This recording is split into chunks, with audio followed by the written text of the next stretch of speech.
মধ্যপ্রাচ্যের আকাশে আজ যেন এক প্রলয়ের অপেক্ষা। বলছি ইরানের কথা।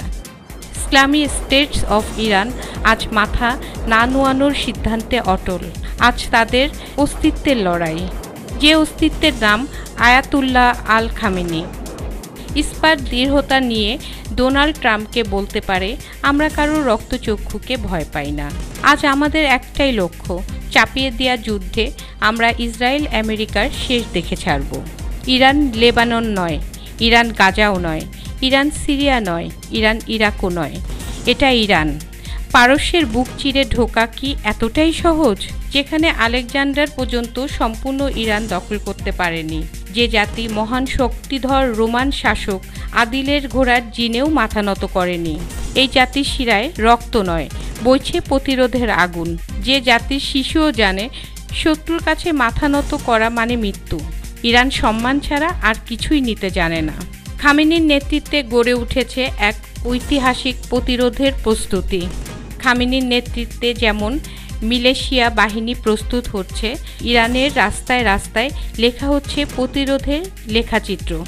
ইসলামের বিপ্লবী ইতিহাসের এক নতুন প্রজন্ম এখন প্রস্তুত, যারা জানে শত্রুর কাছে মাথা নত করলে অস্তিত্ব বিলীন হয়ে যায়।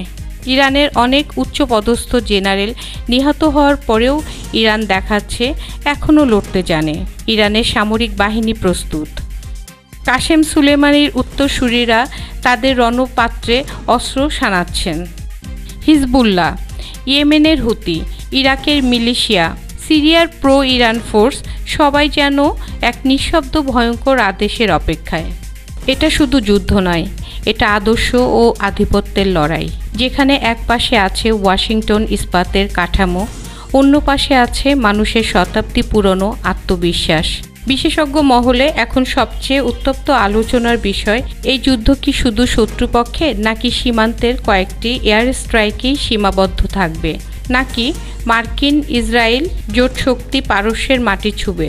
যদি সত্যি বুটস অন দ্য গ্রাউন্ড নামে কোনো অভিযান শুরু হয়, তাহলে মধ্যপ্রাচ্যের মানচিত্রে আরেকটি রক্তাক্ত অধ্যায় জন্ম হবে, যার পরিণতি কেউ জানে না। তেহরানের সামরিক নেতৃত্ব বুঝে নিয়েছে, রণক্ষেত্রে তারা হয়তো আমেরিকার মতো প্রযুক্তির আধিপত্য ধরে রাখতে পারবে না, কিন্তু শহরের গলিতে, পাহাড়ের গুহায়, মরুভূমির ধুলোর মধ্যে লুকিয়ে থাকা যে হাজারো গেরিলা যোদ্ধা রয়েছে, তারা এক একজন হয়ে উঠবে চলমান মৃত্যুকূপ। ঠিক যেমনটি হয়েছিল ভিয়েতনামে, ঠিক যেমনটি হয়েছিল কাবুলে।